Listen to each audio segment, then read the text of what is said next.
take action. Not hasty if it isn't required, but don't lose much time. Here's the time to act. When the idea is hot and the emotion is strong. That's the time to act.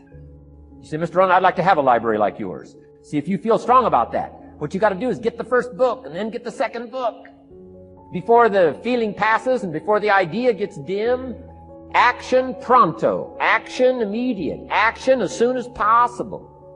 Because if you don't, here's what happens. We call it the law of diminishing intent. We intend to when the idea strikes us. We intend to when the emotion is high. But now if you don't translate that into action fairly soon, now the intent starts to diminish. And a month from now it's cold. A year from now, can't be found. So act. Set up a discipline when the emotions are high and the idea is strong and clear and powerful. That's the time to set up the discipline. Somebody talks about good health and you're stirred. Say, right, I need to get a book on nutrition. Get the book before the idea passes and the emotion gets cold. Go for the book. Start the library. Start the process. Fall on the floor. Do some push-ups. Action. Got to take action. Otherwise, the wisdom is wasted. Otherwise, the emotion soon passes. Unless you put it into a disciplined activity. Capture it. Disciplines is called how to capture the emotion and how to capture the wisdom and translate it into equity. Disciplines. Now, here's what's important about disciplines. All disciplines affect each other. In fact, here's a good philosophical phrase. Everything affects everything else. Nothing stands alone. Don't be naive in saying, well, this doesn't matter. I'm telling you, everything matters. There are some things that matter more than others, but there isn't anything that doesn't matter. We all pity the man who says, well, this is the only place I let down. Not true. Key to take home. Every letdown affects the rest of your performance. Every letdown affects the rest. This is part of the educational process on personal development. If you don't take the walk around the block, you probably won't do the apple a day. If you don't do the apple a day, you probably won't start building your library. If you don't build your library, you probably won't keep a journal, and you won't take pictures, and then you won't do this, you won't do wise things with your money, won't do wise things with your time, won't do wise things with your possibilities and relationships, and the first thing you know, 6 years of that accumulated, and we say you have messed up. So the whole key to reversing that process now is to start picking up these disciplines. Now here's the positive side. Every new discipline affects the rest of your disciplines. Every new one affects the rest. That's why action is so important. The least action, the smallest action. Take it. Because when you start accomplishing and the value starts to return from that one action, it'll inspire you to do the next one and the next one and the next one. You start walking around the block, it'll inspire you to get an apple. Get an apple, it'll inspire you to get a book. Get a book, it'll inspire you to get a journal. Get a journal, it'll inspire you to grow, develop some skills. All disciplines affect each other. Every lack affects the rest. Every new affects the rest. The key is to diminish the lack and set up the new. And you've started a whole new life process. Also, one more thought on discipline. Here's the greatest value of discipline. Self-worth. Self-esteem. People are teaching self-esteem these days, but they don't connect it to disciplines. The least lack of discipline, and it starts to erode our psyche. One of the greatest temptations is to just ease up a little bit. The slightest lack of doing your best starts to erode the psyche. Instead of doing your best, doing just a little less than your best. Sure enough. You say, well, it's just going to affect my sales. No, it's going to affect your consciousness. It's going to affect your philosophy. Now you've begun in the slightest way to affect your own philosophy. Here's the problem with the least neglect. Neglect starts as an infection. And if you don't take care of it, it becomes a disease. And one neglect leads to another.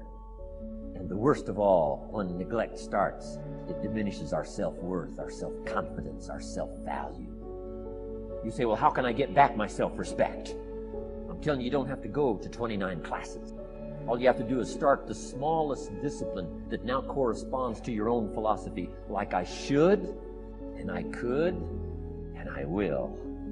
No longer will I let neglect stack up on me so that I will have the sorry scenario 6 years from now, giving some excuse instead of celebrating my progress.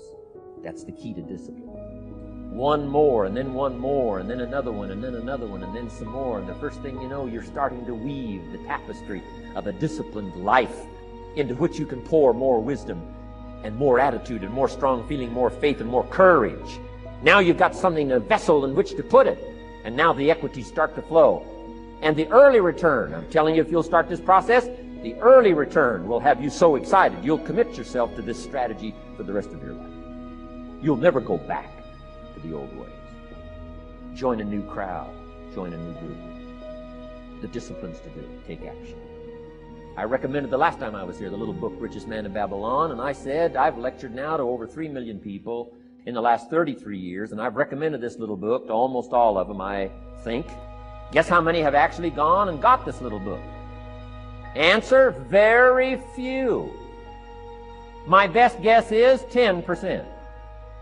Such an easy thing to do. In that last seminar, right, I suggested this little book, number one, is easy to find. Number two, it's easy to buy. The most you can pay for it, $6, $7, $8. You can borrow that from your kids.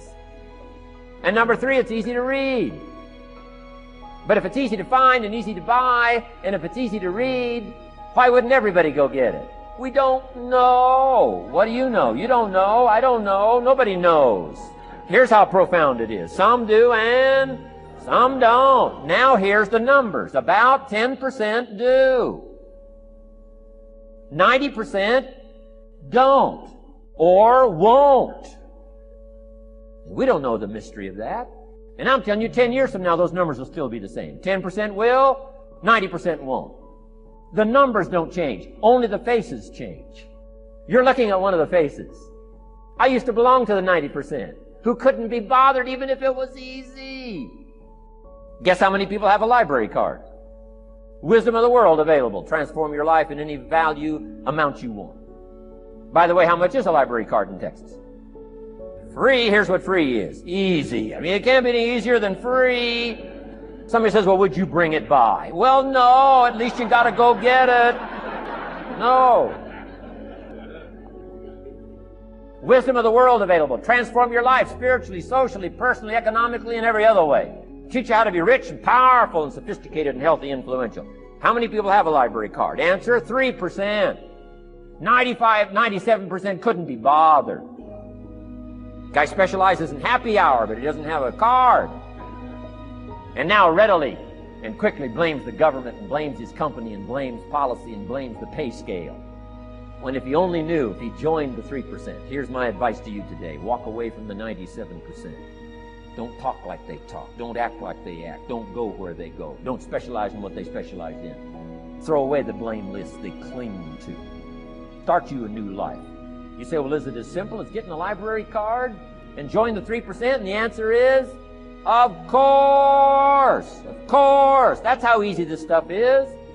This is so easy. It's so simple. It's not complex. You don't need multi-track affirmations. I'm telling you, don't. Affirmation without discipline is the beginning of delusion. Don't let somebody sweep you into some contrary way to nature itself says, unless you labor. The miracle of the seed and the soil and the seasons and God and all the other stuff that's available, sunshine and rain, that's not available to you by affirmation. It is only available to you by labor. So labor well. Learn well. Discipline yourself well. Let's teach our kids the simple ways to transform their health, number one. Their economics, number two. Their ability to communicate, number three. Their life and treasure and lifestyle, number four. Spirituality, number five. And the list goes on and on. Let's not leave out any of the least of disciplines that encourage us to do the next one, to do the next one, to do the next one. First thing you know, this whole scenario for you is spinning up instead of out of control on the negative side. This is all you got to do. It's as simple as this. It's as simple as a start, committing yourself to life change. And once you start down this road, I promise you, you'll join the 10% and the 3%. Guess how many people can retire from the income of their own personal resources when it comes time to retire? Answer, 5%. In the most independent country in the world, 95% are dependent. 5% are independent. Take charge of your own retirement. Take charge of your own retirement, you can multiply it at least by 5. Maybe by 10, maybe by 20, maybe by 100. Let the government take care of it, some company take care of it, you got to divide by 5. Take charge of your own life, take charge of your own day, take charge of your own conversation, take charge of your own family, take charge of your own possibilities. And learn these skills, develop this kind of strategy, and I'm telling you, life will open up for you. Join the 3%. Join the 5%. Walk away from the 95%. Find out what poor people read and don't read it.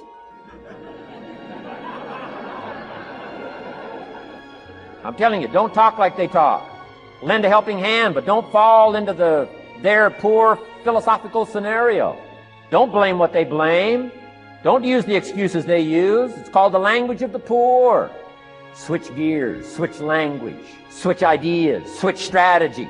Start with the simplest of disciplines. And don't bemean any of these disciplines. The smallest of disciplines starts the process of life change. And if you'll invest in this thing called discipline, you can have whatever you wish. It's called the beginning of a miracle.